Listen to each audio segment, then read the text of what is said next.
Le chant du lac maudit. Dans une petite région reculée, un lac était entouré de sombres légendes. On l'appelait le lac maudit, car chaque année, des disparitions mystérieuses y étaient signalées.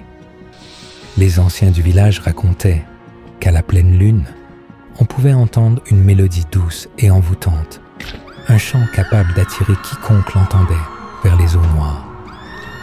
Un groupe de 4 amis, Clara, Tom, Julie et Max, ne croyaient pas à ces contes.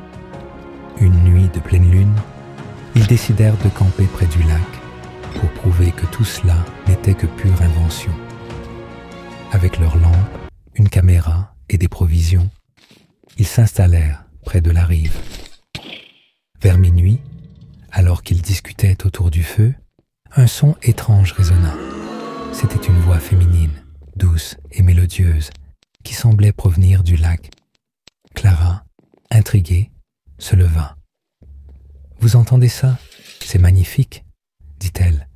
« C'est sûrement le vent ou un animal, » répondit Max, essayant de rester rationnel. Mais Julie se leva à son tour, les yeux fixes, comme hypnotisée. Elle murmura. « Elle chante, elle m'appelle. » Avant que les autres ne puissent la retenir, Julie marcha lentement vers le lac. Le chant devint plus fort, plus beau, mais aussi plus angoissant. Les autres la suivirent en courant. Quand ils atteignirent la rive, Julie était déjà dans l'eau jusqu'à la taille, avançant sans hésiter vers le centre du lac. Clara essaya de la ramener, mais une force invisible l'empêcha d'entrer dans l'eau. Soudain, le chant s'arrêta. Le silence était assourdissant. Julie tourna la tête vers ses amis. Ses yeux n'étaient plus les siens. Ils étaient noirs comme le lac, et un sourire étrange déforma son visage. « Elle est là.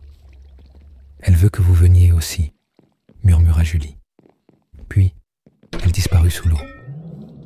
Terrifiés, les 3 amis hurlèrent de son nom, mais elle ne refit jamais surface. Un tourbillon apparut soudain au centre du lac, et une silhouette émergea. C'était une femme aux longs cheveux flottants. Ses traits étaient aussi beaux qu'effrayants. Elle tendit une main vers eux. « Approchez. Vous aussi, rejoignez-moi. » Les amis prirent la fuite, courant à travers la forêt sans se retourner. Quand ils atteignirent enfin leur voiture, ils remarquèrent que l'eau du lac semblait les suivre, rampante, comme si elle voulait les engloutir. Le lendemain, les habitants retrouvèrent leur campement abandonné, mais aucune trace de Julie.